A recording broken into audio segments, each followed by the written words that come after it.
नमस्कार। मैं सुनीता कथा मंथन में आप सबका स्वागत करती हूँ। कथा मंथन में आज सुनिए दुखम सुखम का 10वां भाग, लेखिका ममता कालिया। लाला नत्थीमल का कुनबा जब से इस नए मकान में आया था, उसका दिनमान कुछ बदल गया था। अब घर के लोग बार बार बैठक की दीवार घड़ी देखने नहीं दौड़ते। यह मकान नानक नगर में स्टेशन के करीब बना था। यहाँ गाड़ियों के आने जाने से समय की सूचना मिलती रहती। विद्यावती गर्मी भर छत पर छिड़काव कर सबके बिस्तर लगवाती। वहीं एक तरफ खाना बना हुआ रखा रहता। शाम 7 बजे की डाक गाड़ी धड़ धड़ निकल जाती, तब वे सब ब्यालू कर लेते। रात ठीक 9 बजे फ्रंटियर मेल का काला इंजन अपनी भट्टी जैसी आंखें लप लपाते हुए चिंगाड़ते हुए गुजरता। तब विद्यावती कहती, कभी लगता है आज भी ना आए हो, चलो छोरियो सो जाओ। बेबी मुन्नी सबको अपने पास समेटकर वे लेट जाती। बेबी कहती, दादी चतुरे कौवे की कहानी सुनाओ। दादी कहती, मोए तो नींद आ रही है। मुन्नी दादी की टांग पर अपनी नन्ही सी टांग चढ़ाकर कहती, नहीं दादी कहानी। सुनते ही विद्यावती निहाल हो जाती। हुंकार भरती रहना, नहीं तो मैं सुनाऊंगी नहीं। लाला नत्थीमल छत पर सोना पसंद नहीं करते। उनका ख्याल था कि छत पर सुबह मक्खियां परेशान करती हैं और फिर जो हवा छत पर मिले है वही तो आंगन में भी मिल जाती है। वे खाना खाकर नीचे चले आते। उनकी चिंता यह भी रहती कि घर का कुल सामान नीचे खुला पड़ा है, ऐसे में छत पर चढ़कर सोना मूर्खता के सिवा कुछ नहीं है।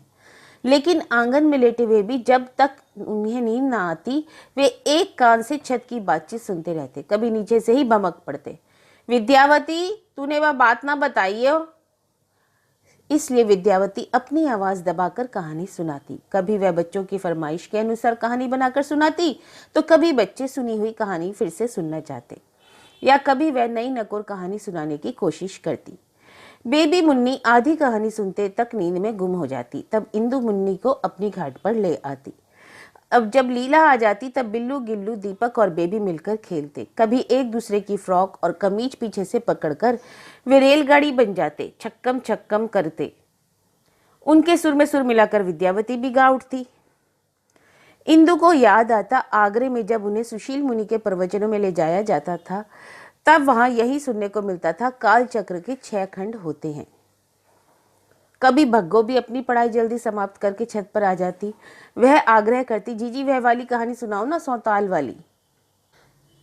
तभी किसी बच्चे को सूसू आ जाती तो यह घटनाक्रम टूट जाता। वैसे खुले आकाश में के नीचे लेटकर सांस लेने मात्र में इतनी ताजगी फेफड़ों में भर जाती है कि अगले 12 घंटों तक काम आती है। लीला को छत पर सोना बेहद पसंद था। वही शाम 6 बजे से दौड़ दौड़ कर छत पर सामान चढ़ाती, बिल्लू को नहला धुलाकर पूजा के पाठ पर बैठाती और विश्वकर्मा पर ध्यान लगाने लगाती।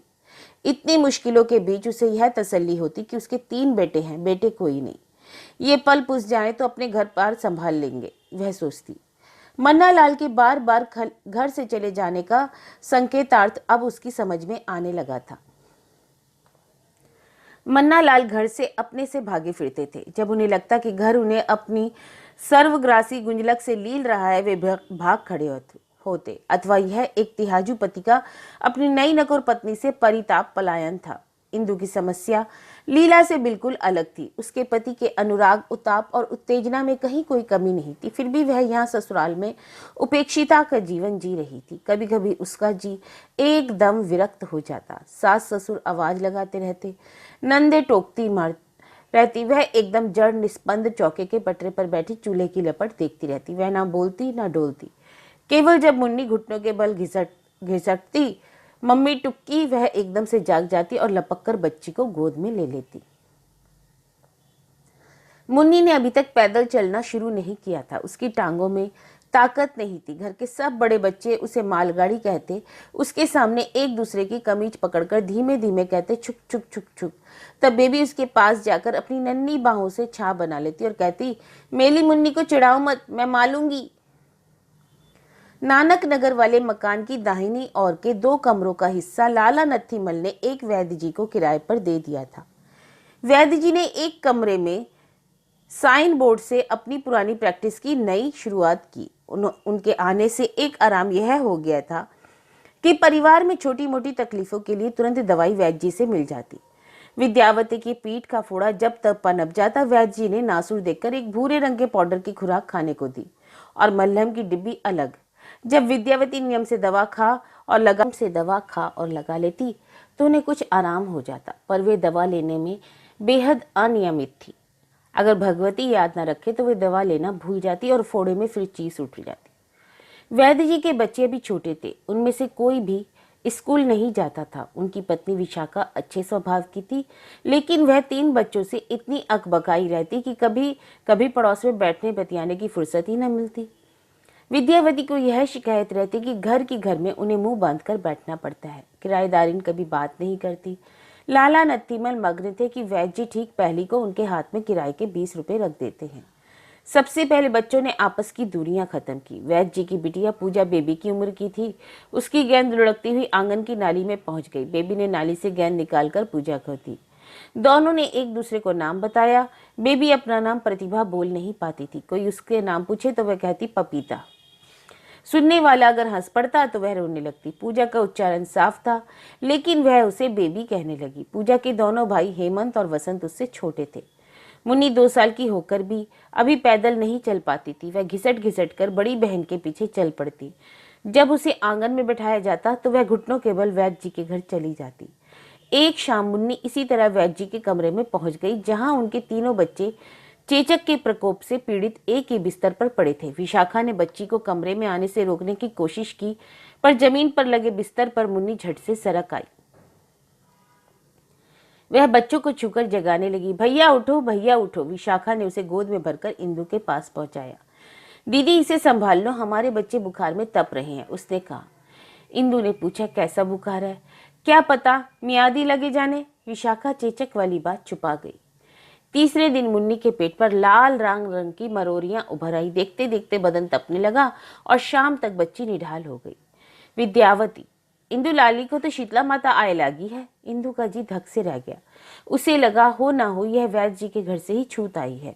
उसने झट अपना खटका सास को बताया। विद्यावती दनाती वैद्य जी के घर में घुस गई। विशाखा बच्चों के खुरंडों पर चंदन का तेल रुई के फाय से लगा रही थी।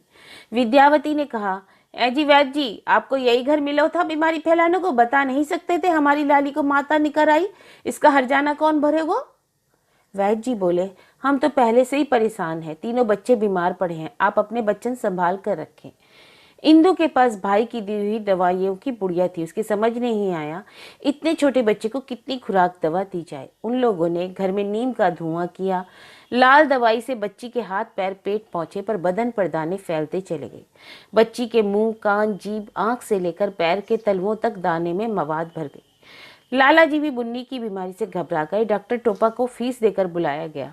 उसने कहा, अब तो रोग ने पकड़ लिया है, बच्चे के आसपास सफाई रखें, बाकी बच्चों को दूर सुलाएं। बड़ी जोर की चेचक निकली है। इसमें यह बच्ची अंधी, बहरी, गूंगी कुछ भी हो सकती है।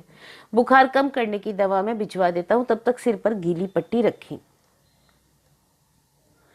अब असली दिक्कत थी बेबी को अलग रखने की। वह बार बार मुन्नी के पास जाने की जिद करती। तंग आकर यह तय किया गया कि बेबी को लीला बुआ के पास भेज दिया जाए। वह लीला से हिली हुई थी। फिर बिल्लू गिल्लू और दीपक के साथ उसका मन भी लग जाएगा। दादाजी ने एक पोस्टकार्ड कवि को डालकर जता दिया कि बच्ची बीमार है। इंदु को जैसे कारावास हो गया। उसके कपड़े, बर्तन सब अलग कर दिए गए। लाला जी ने वैद्य जी से हाथ जोड़ दिए। वैद्य जी, आप मकान खाली कर दे, हमारा छोरा बहुत नाराज हो रहा है। वैद्य जी ने कहा, लाला जी अब तो बच्चे ठीक हो रहे हैं, अब बच्चे हैं, हारी बीमारी लगी ही रहेगी, वैसे भी हमें जगह छोटी पड़ रही है। लाला जी बोले, देखिए दवा खाने की जगह रोज नहीं बदली जाती, आप कहे तो मैं किराया बढ़ा दूं। लाला जी ने जी कड़ा कर कहा, नहीं वैद्य जी, आप हमें माफ करें, जयराम जी की। वैद्य जी ने मकान खाली करने पर इन कमरों में नीला थोथा डालकर पुताई कराई गई। हवन हुआ, उसके बाद ही वहां घर का सामान रखा गया। जब कवि मोहन घर आया, मुन्नी का बुखार कम हो गया था, लेकिन चेचक के दाने फुंसी फोड़ों में बदल गए थे। एक बार को कवि अपनी बच्चों को पहचान ही नहीं पाया। पहले से दुबली मुन्नी अब सूख कर कंकाल मात्र रह गई थी। उसके बोलने सुनने की सामर्थ्य जैसे लुप्त हो गई थी। उसी के साथ साथ इंदु भी सूख कर कांटा बन गई थी।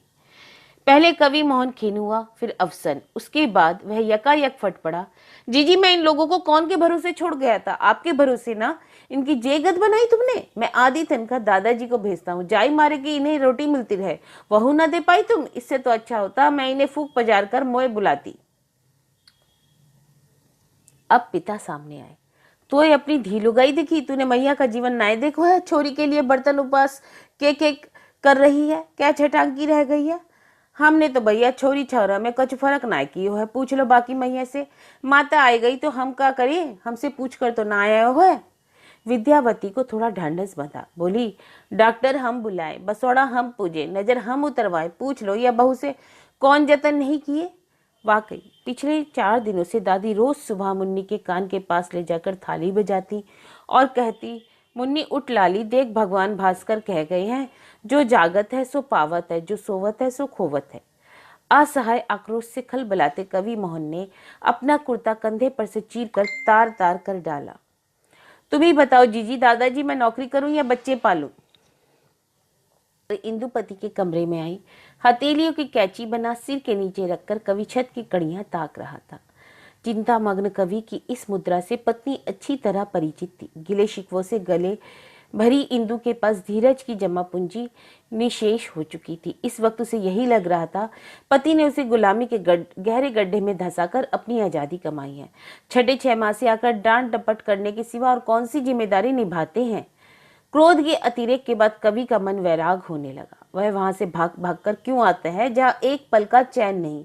यह घर उसकी उड़ान को अवरुद्ध करता है। इस विशालकाय मकान से ज्यादा गुंजाइश उस आधे कमरे में है जो उसने कूचापाती राम में ले रखा है।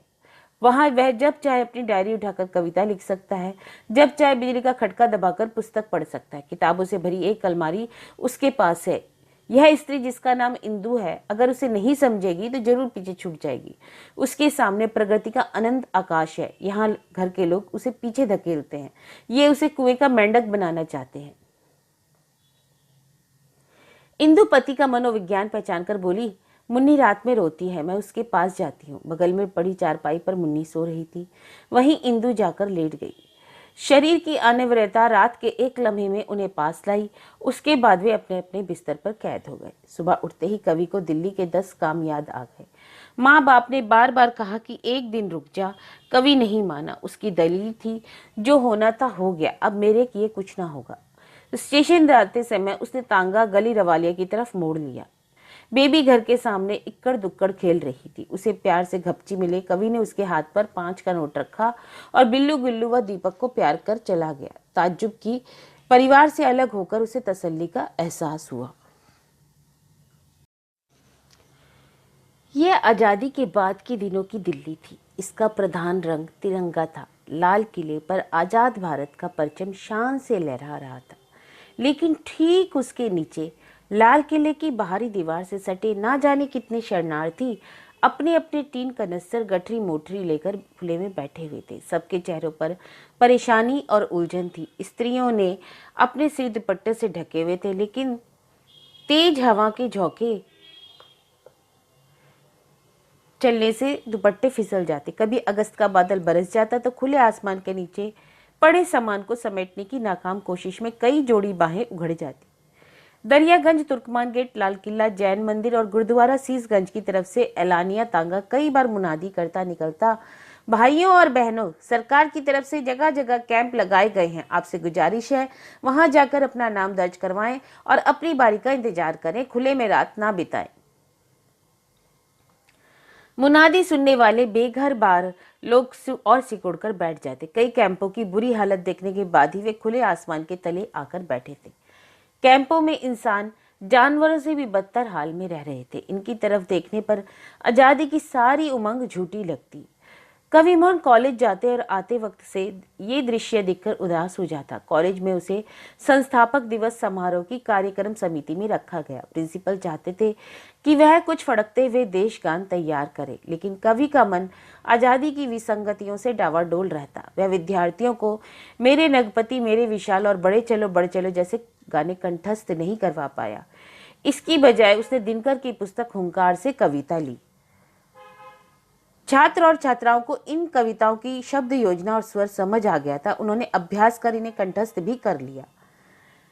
विद्यार्थियों का उत्साह चरम सीमा पर था। उन्होंने फाइनल समारोह की तरह ही ड्रेस रिहर्सल का आयोजन किया।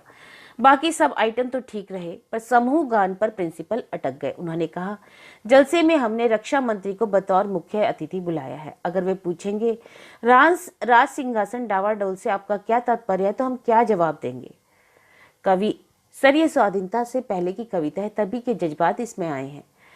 यह बात कविता से कहाँ जाहिर होती है? प्रिंसिपल ने ऐतराज किया। इस प्रकार दिनकर की कविता पर आक्षेप लगा। प्रिंसिपल को खतरा था कि इसे व्यंग आरोप न समझ लिया जाए। ड्रेस रिहर्सल के दिन ये दोनों समूहगान आयोजन में से निकाल दिए गए। कुहू से कहा गया कि वह अपनी नृत्य नाटिका में उर्वशी का एक और नृत्य जोड़कर आइटम को लंबा बना दे। समूहगान के छात्रों में मायूसी छा गई। यकायक संस्थापक समारोह में आउटसाइडर बन गया कवि।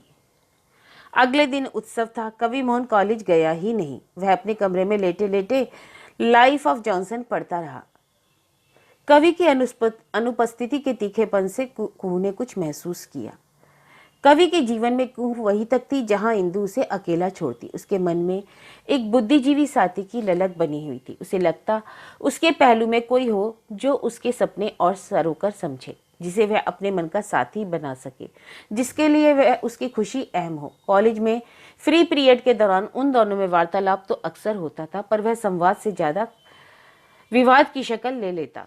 सबसे पहला विवाद का विषय तो यही होता कि आज चाय मंगाई जाए या कॉफी, क्योंकि कुहू को कॉफी पसंद थी और कवि को चाय। दूसरा विवाद साहित्य पर छिड़ता था। कभी कवि सोचने पर यह मजबूर होता कि जैसे शेले ने हैरियट को मौत की कगार पर पहुंचाया, कहीं वह भी तो अपनी इंदु को तिल तिल नहीं मार रहा। महज कुछ रुपए घर भेज देने पर वह अपनी कर्तव्य की पूर्ति समझता है। उसे यह भी समझ आने लगा था कि कुहू शायद उसे अविवाहित मानकर ही चल रही है। वैसे कॉलेज में अब्दुल, अपूर्व और कई साथियों को पता था कि वह विवाहित है, पर उन सबसे कुहू की कोई अनौपचारिक मित्रता नहीं थी। यह कुहू का भोलापन था या कवि का काइयापन कि अब तक अपने विवाहित होने की जानकारी उसे नहीं दे सका।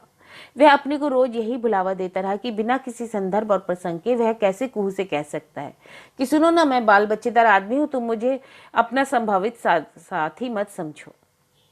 कवि ने तय किया कि कल वह किसी भी तरह कुहू को जता देगा कि उसके परिवार में कौन कौन है। काश उसके पास इंदु और बच्चों की कोई तस्वीर होती, तब उसका काम बड़ा आसान हो जाता। वह किताब में से तस्वीर गिरा देता और उठाते हुए कहता, देखो कुहू, मेरा प्यार, मेरा परिवार, मेरी पत्नी इतनी सुंदर है कि नरगिस निम्मी उसके आगे पानी भरे, और ये हैं मेरी बच्चियां। लेकिन तस्वीर के बिना कवि उन्हें तस्वीर से भी कहीं ज्यादा सप्राण, सुंदर और आत्मीय बना देगा, यह वह जानता था। अगले दिन कॉलेज में कुहू का सामना करने के लिए कवि ने पिछली रात आंखों में काटी। दिमाग में तरह तरह की चालें थे जो तर्क वितर्क से हट नहीं रहे थे। कवि सोच रहा था उन दोनों के बीच घोषित संबंध तो महज इतना था कि वे एक कॉलेज के एक विभाग के सहकर्मी थे। दोनों को ही कविता पढ़ने और पढ़ाने में विशेष रुचि थी। हालांकि उनके प्रिय कवि अलग अलग थे। दोनों को साहित्यिक बहस का शौक था।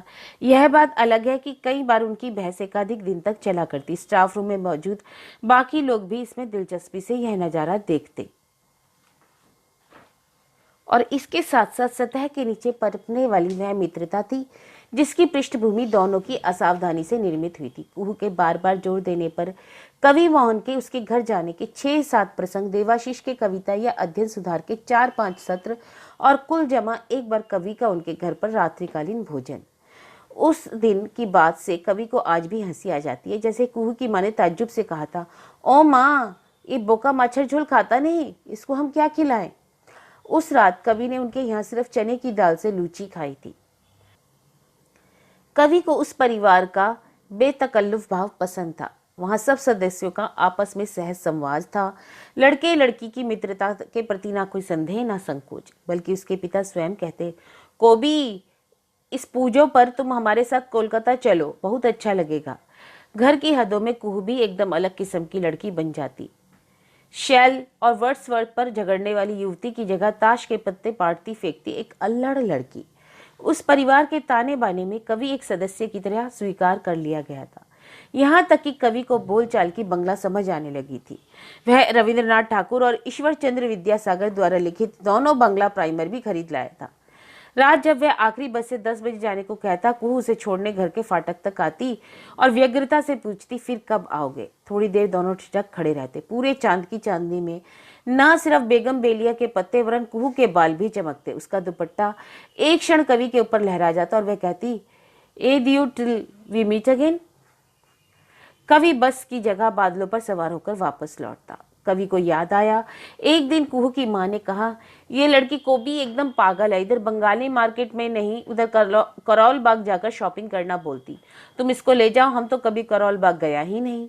एक इतवार वे दोनों करौल बाग गए थे। कुहू चिड़िया की तरह चहक रही थी। उसने सलवार सूट का कपड़ा, पाउडर, शमीज, छोटे टॉवल और मेवे खरीदे। फिर बोली, अरे मुझे बॉबी पिन्स और क्लिप भी खरीदने थे, वह तो मैं भूल ही गई।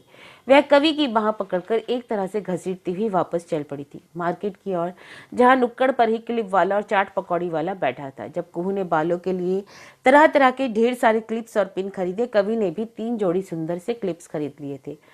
कुहू ने शरारत करके कहा, अपनी 3 गर्लफ्रेंड्स के लिए। कवि ने शक पकाकर कहा, नहीं, मेरी 3 बहनें हैं। उस क्षण कवि बता सकता था कि यह सौगात अपनी पत्नी के लिए खरीद रहा है, लेकिन उसमें नैतिक साहस ना हुआ। उसे बहनों का नाम लेना सर्वथा सुरक्षित लगा। रात में इन बातों की निष्प्रियता कवि के सामने खुलती जा रही थी। वह तय कर रहा था कि उसे यह खबर पहले कुहू परिवार को देनी चाहिए अथवा कुहू को।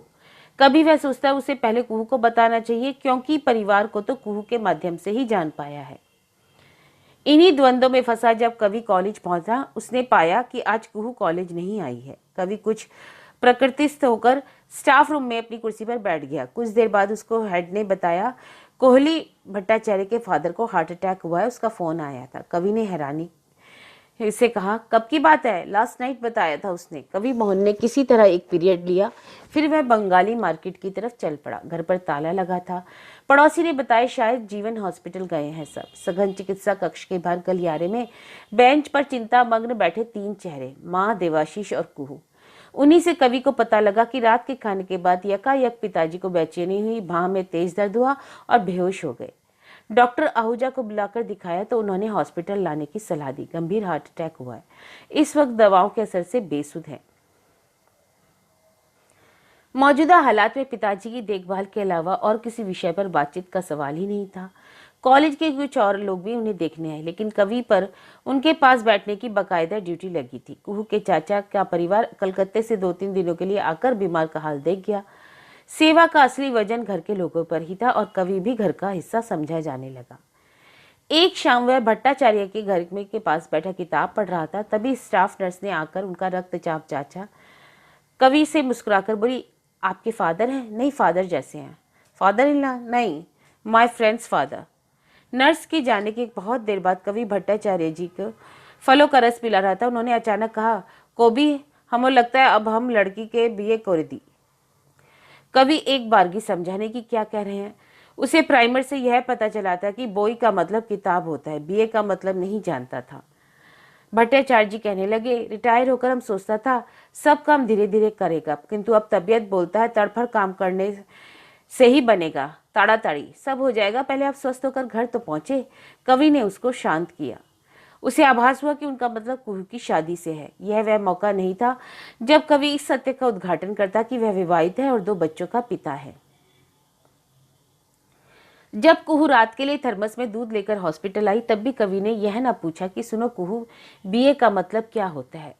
अपने कमरे के एकांत में बिस्तर पर थके हारे लेटे हुए कवि को बड़े तीखेपन से लग रहा था कि भारतीय समाज पुरुषों के प्रति कम क्रूर नहीं है। क्यों नहीं समाज ने कुछ ऐसे प्रतीक चिन्ह स्थापित किए जिनको धारण करने से पुरुषों का विवाहित होना जाहिर हो जाए।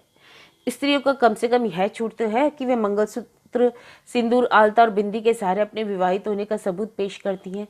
पुरुष के सर्वांग पर कहीं नहीं लिखा होता कि वह विवाहित है अथवा अविवाहित।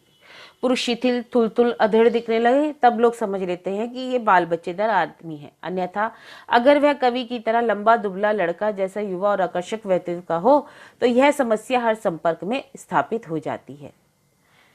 पश्चिम में मर्द के बाएं हाथ की अनामिका में अंगूठी होना उसका शादीशुदा होना बताता है, पर भारतीय समाज में मर्द की उंगली में अंगूठी कोई स्पष्ट घोषणा पत्र नहीं है। शादी पर कवि मोहन को ससुराल से अंगूठी दी गई थी जिस पर यू खुदा हुआ था। कवि ने उसे एक बार भी पहनकर नहीं देखा। उसे हमेशा लगता था कि अंगूठी पहनने वाले हाथ व्यापारियों के हाथ होते हैं। कलम पेंसिल पकड़ने वाले हाथों में तो अंगूठी शोभा नहीं, बाधा लगती है।